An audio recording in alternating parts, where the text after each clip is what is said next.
Good evening students, कैसे हैं आप सभी। स्टूडेंट्स, होम साइंस में हम चैप्टर 8 पर्यावरण व प्रदूषण का जनजीवन पर प्रभाव पढ़ रहे हैं और इसमें हमने लास्ट ऑनलाइन क्लास में पर्यावरण प्रदूषण और उसके कारण और पर्यावरण प्रदूषण का जनजीवन पर प्रभाव आदि के बारे में पढ़ा और आज हम इसमें पर्यावरण प्रदूषण को नियंत्रित करने के सामान्य उपाय के बारे में पढ़ेंगे। बच्चों, जो पर्यावरण प्रदूषण है उसकी रोकथाम के लिए निम्नलिखित सामान्य उपाय किए जाने चाहिए। सबसे पहला तो बच्चों, जो पर्यावरण प्रदूषण है वो किस कारण हो रहा है, उसके जो कारक हैं उनके बारे में पता लगा के जल्दी से जल्दी उनके रोकथाम के, उनके निवारण के उपाय किए जाने चाहिए, है ना। दूसरा है बच्चों, जो औद्योगिक संस्थान हैं उनसे जो विसर्जित होने वाले जल और धुएं हैं उनको जल और वायु में मिलने से पहले ही उपचारित करना चाहिए। इसके लिए भौतिक और जैविक उपाय अपनाने चाहिए। तीसरा है बच्चों, जो कूड़ा करकट है और गोबर है उन सभी को कंपोस्ट खाद बनाने के लिए गड्ढों में इकट्ठा करके मिट्टी से ढक देना चाहिए और गोबर आदि से गोबर गैस बनाना भी प्रदूषण नियंत्रित करने का एक बहुत ही अच्छा उपाय है। फिर है बच्चों, जो कल कारखाने हैं, जो फैक्ट्रीज़ हैं, उनकी जो चिमनियाँ हैं वो बहुत ऊंचाई पे होनी चाहिए, है ना। तथा प्रदूषण को नियंत्रित करने वाले जो उपकरण हैं और जैसे कि छन्ने आदि वो लगाए जाने चाहिए। फिर है बच्चों, पर्यावरण प्रदूषण के दुष्प्रभाव से बचने के लिए जो आवासीय भवन है, जो हमारे रहने वाली बिल्डिंग है, जो घर हैं, उनको हमें जो मुख्य सड़क होती है मेन सड़क से दूर बनाना चाहिए। हमेशा घर मेन सड़क से दूर बनाना चाहिए, क्योंकि इस व्यवस्था के द्वारा वाहन से होने वाला जो प्रदूषण है उसके दुष्प्रभाव से बचा जा सकता है ना। छठा है बच्चों, पर्यावरण को असंतुलित बनाने में सबसे जो बड़ा कारण है वो है पेड़ों की अंधाधुंध कटाई। और क्योंकि बच्चों, जो वृक्ष होते हैं वही हमारी वायु को शुद्ध करते हैं और जब हम पेड़ों को ही काट देंगे, वृक्षों को ही काटते रहेंगे तो हमारा वातावरण तो स्वाभाविक रूप से अशुद्ध हो रहेगा ही, है ना, प्रदूषण फैलेगा ही। इसलिए बच्चों, अधिक से अधिक वृक्षारोपण किया जाना चाहिए, अधिक से अधिक पेड़ लगाए जाने चाहिए, क्योंकि पर्यावरण प्रदूषण को नियंत्रित करने में जो पेड़ हैं, जो वृक्ष हैं, उनका विशेष योगदान होगा। अब बच्चों, अशुद्ध जल जो होता है यदि नदियों में प्रवाहित करना ही पड़े तो उन्हें आबादी वाले स्थान से पर्याप्त दूर ले जाकर ही प्रवाहित करना चाहिए, है ना। और यदि संभव हो तो अशुद्ध और दूषित जल को उन तालाब, जलाशयों और झीलों आदि में डालना चाहिए जिनका जल किसी भी काम के लिए इस्तेमाल नहीं किया जाता है। अब बच्चों पढ़ेंगे पर्यावरण प्रदूषण के प्रकार। बच्चों, पर्यावरण प्रदूषण के 4 मुख्य रूप या प्रकार हैं। एक तो वायु प्रदूषण, जल प्रदूषण, मृदा प्रदूषण और ध्वनि प्रदूषण। अब बच्चों, इनके बारे में हम विस्तृत रूप से पढ़ेंगे। सबसे पहले हम पढ़ेंगे वायु प्रदूषण के बारे में। स्टूडेंट्स, प्राण ही वायु है और वायु ही प्राण है ना। जो हर एक जीवधारी के लिए जो वायु है वो उसकी सबसे पहली आवश्यकता है और स्वच्छ वायु का होना सभी जीवों के लिए ज़रूरी भी है, आवश्यक भी है। लेकिन ईंधन के जलने से और कल कारखानों के निकलने से वाली जो गैसें होती हैं उनसे धुआं और विभिन्न पदार्थों के जो सूक्ष्म कण होते हैं वो तेजी से वायु को प्रदूषित कर रहे हैं, है ना। और बच्चों, कह सकते हैं कि वायुमंडल में ऑक्सीजन के अलावा अगर कोई दूसरी गैस में वृद्धि हुई तो ये क्या होगी, ये जीवन के लिए बहुत ज़्यादा हानिकारक होगी। बच्चों हम पढ़ेंगे वायु प्रदूषण के कारण। जो वायु प्रदूषण है वो किन कारणों से फैलता है। सबसे पहले तो आ गया दहन। अनेक पदार्थों के जलने से धुएं के रूप में बच्चों अनेक गैस निकलती हैं। इसमें कोयला या खनिज ईंधन जैसे कि पेट्रोल हुआ, डीजल हुआ, मिट्टी का तेल हुआ, ये सब खनिज तेल हैं, है ना। और जो विभिन्न वाहनों, कारखानों, यंत्रों, बिजली घरों आदि में जलाए जाते हैं और इनमें कार्बन मोनोऑक्साइड आदि गैस जो है वो क्या करती हैं, वायु में मिल जाती हैं और वायु को प्रदूषित करती हैं, है ना। अब बच्चों कृषि रसायन, विभिन्न प्रकार के बच्चों उर्वरक और कीटनाशक जो हैं वो वातावरण में कार्बनिक फास्फोट, क्लोरीन युक्त जो हाइड्रोकार्बन्स और सीसा आदि हैं वो पहुंचाते हैं। फिर धातुक्रमी प्रक्रम, बच्चों विभिन्न धातुकर्मी प्रक्रमों से सीसा, क्रोमियम, निकेल आदि प्रदूषक जो है वायु में आ जाते हैं। रेडियोधर्मी पदार्थ, बच्चों परमाणु विस्फोट आदि से भी बहुत प्रदूषण जो है वो वायुमंडल में फैलता है। औद्योगिक अपशिष्ट, बच्चों जैसा कि मैंने पहले बताया, कल कारखानों जो है विशेषकर रासायनिक कारखाने जो होते हैं, पेट्रोल साफ करने वाले संयंत्र, उर्वरक, सीमेंट, चीनी आदि, कागज़ आदि के कारखाने से निकलने वाले विभिन्न प्रदूषक जो हैं वो वायु में पहुंचकर क्या करते हैं, वायु को प्रदूषित करते रहते हैं। अभी बच्चों वनों तथा वृक्षों का काटा जाना, अभी हमने पढ़ा कि वन और अन्य जो हरे पेड़ पौधे हैं वो वातावरण को शुद्ध करने के प्राकृतिक साधन हैं। इनको काटने से भी वायु में प्रदूषण की मात्रा बढ़ रही है ना। अब पढ़ेंगे बच्चों वायु प्रदूषण का जनजीवन पर प्रभाव। बच्चों वायु प्रदूषण का मनुष्य ही नहीं सभी जीवों पर, है ना, जो जीव जंतु हैं उनके स्वास्थ्य पर भी बहुत ही खराब असर पड़ता है, बहुत बुरा प्रभाव पड़ता है। सबसे पहले पढ़ेंगे हम मानव जीवन पर प्रभाव। बच्चों वायु प्रदूषण से मनुष्य के स्वास्थ्य पर बहुत बुरा प्रभाव पड़ता है। फेफड़ों का कैंसर, दमा और इनसे संबंधित अनेक बीमारियां जो हैं उत्पन्न हो जाती हैं। और हमारे देश में कोयले की बहुत सारी खानें हैं, है ना, जिनमें काम करने वाले जो मजदूर हैं उनमें फुसफुस धूलिमयता जो है वो अधिक मात्रा में होती है ना। और वायु में धूल तथा पराग कणों की मात्रा अधिक बढ़ जाने से दमा और जो श्वसन संबंधी यानी कि सांस संबंधी बीमारियां हो जाती हैं। मानव के साथ साथ दूसरे जीव जंतुओं पर भी बहुत ज़्यादा बुरा प्रभाव पड़ता है। पशुओं में भी फेफड़ों की अनेक बीमारियां धूल कणों, सल्फर डाइऑक्साइड आदि से पैदा होती हैं। इसी प्रकार बच्चों जो कार्बन मोनोऑक्साइड गैस है उससे पशुओं की मृत्यु तक हो जाती है ना। पौधों पर प्रभाव, बच्चों वायु प्रदूषण का पौधों पर भी बहुत हानिकारक प्रभाव पड़ता है। और जो हरे, मैंने आपको बताया था कि हरे पेड़ पौधे जो होते हैं वो प्रकाश संश्लेषण में अपना भोजन बनाते हैं, है ना।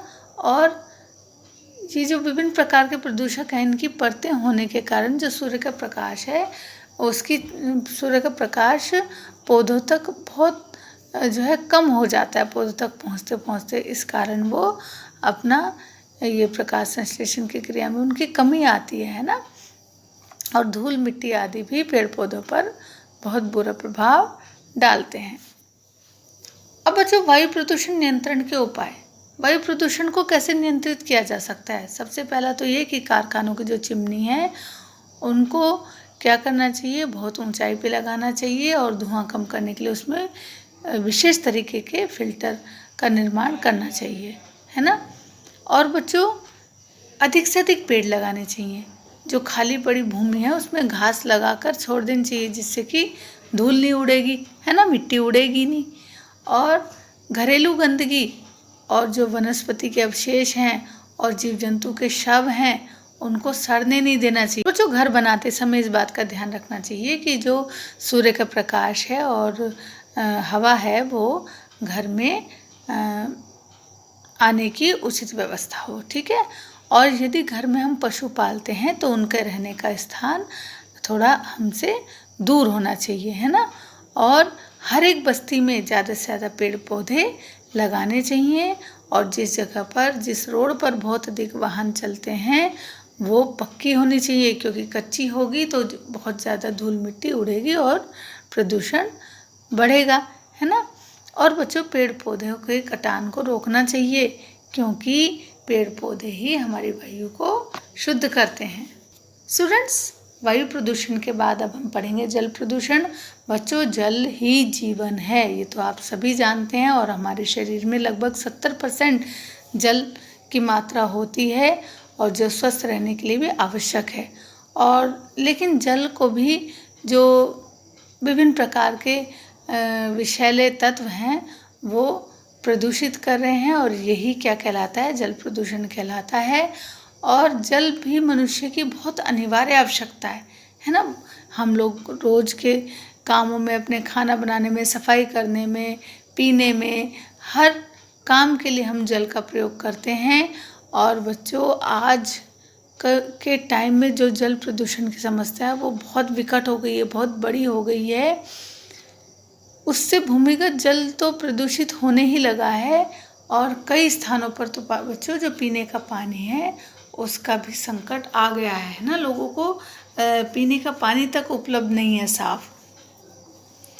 जो जल प्रदूषण है बच्चों, उसके क्या कारण है उसके बारे में पढ़ेंगे। जल प्रदूषण के निम्नलिखित कारण हो सकते हैं। सबसे पहला, जल शोधन के समय। बच्चों, अशुद्ध जल को शुद्ध करने के लिए कई प्रकार के रासायनिक पदार्थ आदि प्रयोग में लाए जाते हैं, और ज़्यादा मात्रा में अगर इनको हमने प्रयोग कर लिया तो जल क्या होगा, प्रदूषित हो जाता है। दूसरा है घरेलू अपमार्जकों का प्रयोग। बच्चों, घर में विभिन्न प्रकार की वस्तुओं की सफाई के लिए हम विभिन्न अपमार्जकों का प्रयोग करते हैं। कुछ छोटे मोटे जीवों जैसे मक्खी मच्छर आदि को मारने के लिए भी हम क्या करते हैं,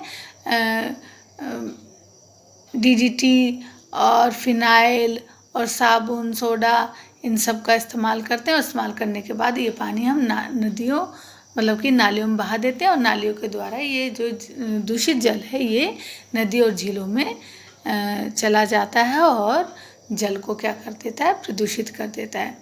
अब बच्चों, मृत जीवों के शरीरों का जल में डाला जाना। बच्चों, जैसे कुछ जीव जंतु मर गए और उनको पानी में फेंक देते हैं अगर उनके शव को, तो क्या होता है कि उस जल में अनेक प्रकार के प्रदूषित पदार्थ मिल जाते हैं और उसमें से बदबू आने लगती है, और वो जल स्वास्थ्य के लिए बहुत ही हानिकारक होता है। वाहित मल का नदी में गिराना, अभी हमने बताया घर और कारखानों से जो प्रयुक्त अपमार्जक पदार्थ होते हैं, विषैली दवाएं होती हैं, मिट्टी का तेल, शैम्पू आदि हैं, वो बड़े बड़े शहरों से नालियों में और वहाँ से एकत्र करके नदियों, झीलों और समुद्र में डाल दिया जाता है, जो कि जल को प्रदूषित करता है। अब बच्चों, उद्योगों में अपशिष्ट रासायनिक पदार्थों का निकास।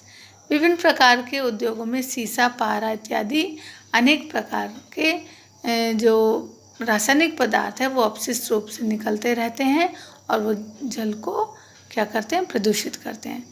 ईंधन पदार्थों तथा जले हुए पदार्थों को जल में मिलाना। बच्चों, अनेक प्रकार के ईंधन जैसे कि कोयला है, राख, पेट्रोल, डीजल, इनके जलने से जो विषैली गैस निकलती हैं वो वर्षा के जल में घुलकर नदी, तालाब और भूमिगत जल स्रोत में पहुंचती है और उसको प्रदूषित कर देती हैं। अब कृषि कार्य में प्रयुक्त कीटनाशक पदार्थ। बच्चों, अनेक प्रकार के जो अवांछनीय जीव होते हैं उनको नष्ट करने के लिए अनेक प्रकार के रासायनिक पदार्थ प्रयोग में लाए जाते हैं, जैसे कि DDT है, फिनाइल है, गंधक है, क्लोरीन है ना। ये पदार्थ जो है जीवों को नष्ट करने के काम में के लिए होते हैं, और ये पदार्थ जल के द्वारा क्या होते हैं, पौधे आदि में पहुंचकर जंतुओं तथा मनुष्य के शरीर में प्रवेश कर जाते हैं, और ये पदार्थ जो है अपघटनकर्ताओं को नष्ट करके भूमि की उर्वरकता को भी बच्चों घटाते हैं।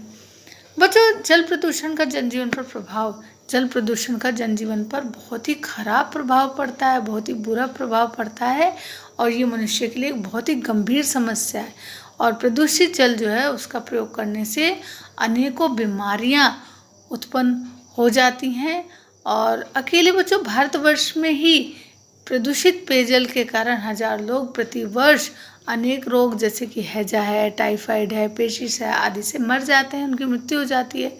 और जल प्रदूषण से बच्चों अनेक हानियाँ होती हैं। सबसे पहले तो जल प्रदूषण का मानव जीवन पर क्या प्रभाव पड़ता है उसके बारे में पढ़ेंगे। बच्चों, जल प्रदूषण का मानव जीवन पर बहुत ही बुरा प्रभाव पड़ता है, क्योंकि प्रदूषित जल पीने से बहुत सारी बीमारियां हो जाती हैं, जैसे कि हैजा है, टाइफाइड, पेचिस, पोलियो, ये सब प्रदूषित जल पीने से ही होती हैं, है ना। और प्रदूषित जल में नहाने से चर्म रोग यानी कि स्किन डिजीज़ भी हो जाती हैं। और बच्चों, प्रदूषित जल का मनुष्य के साथ साथ जलीय पौधों और जंतुओं पर भी घातक प्रभाव पड़ता है और पशुओं में भी अनेक बीमारियां हो जाती हैं। और स्टूडेंट्स, जल प्रदूषण का जल में रहने वाले जीवों पर भी बहुत ज़्यादा बुरा प्रभाव पड़ता है और उनमें भी अनेक प्रकार के रोग उत्पन्न हो जाते हैं, है ना।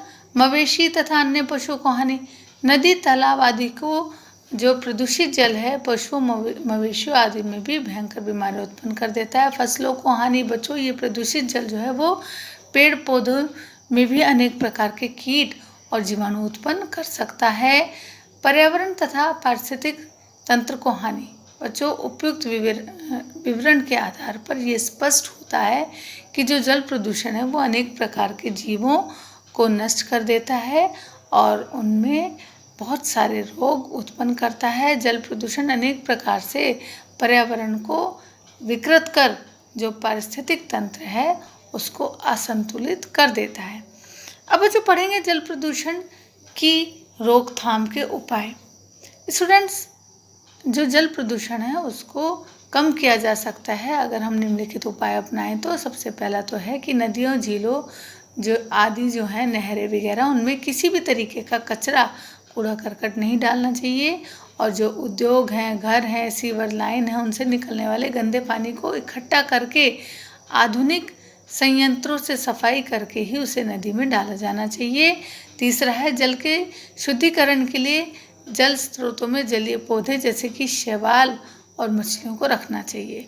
फिर है बच्चों चौथा, जो पीने का पानी है उसको साफ बर्तन में हमेशा ढक के रखना चाहिए और पानी निकालने से पहले हमेशा क्या करना चाहिए, हाथ धुलने चाहिए और कभी भी हाथ का उपयोग नहीं करना चाहिए, पानी में हाथ नहीं डालने चाहिए, इससे भी जो जल है वो प्रदूषित हो जाएगा, है ना। और बच्चों, जो मृत प्राणी हैं उनकी राख का विसर्जन भी जल में नहीं करना चाहिए। प्रदूषण पर नियंत्रण रखने के लिए जो केंद्रीय जन स्वास्थ्य इंजीनियरी अनुसंधान संस्थान है देश में सर्वेक्षण करके प्रदूषण से बचने के उपयुक्त उपाय सुझाने की दिशा में सराहनीय कार्य कर रहा है। तो बच्चों, समझ में आया आपको कि वायु प्रदूषण और जल प्रदूषण कितना मनुष्य और जीव जंतुओं के लिए कितना हानिकारक है और इनको रोकना कितना ज़रूरी है। ठीक है बच्चों, आज हम इतना ही पढ़ेंगे और जब हमारा नेक्स्ट लेक्चर होगा तब हम भू प्रदूषण या मृदु प्रदूषण के बारे में पढ़ेंगे। सभी बच्चे होमवर्क नोट करेंगे। होमवर्क से बच्चों आपको ये अति लघु उत्तरीय प्रश्न जो हैं ये सभी अपनी कॉपी में करने हैं। और फ्रेंड्स, इस संडे आपका होम साइंस का टेस्ट भी है, तो ऑल दी बेस्ट सभी बच्चों को। ओके स्टूडेंट्स, फिर मिलते हैं नेक्स्ट क्लास में, तब तक के लिए take care and bye bye.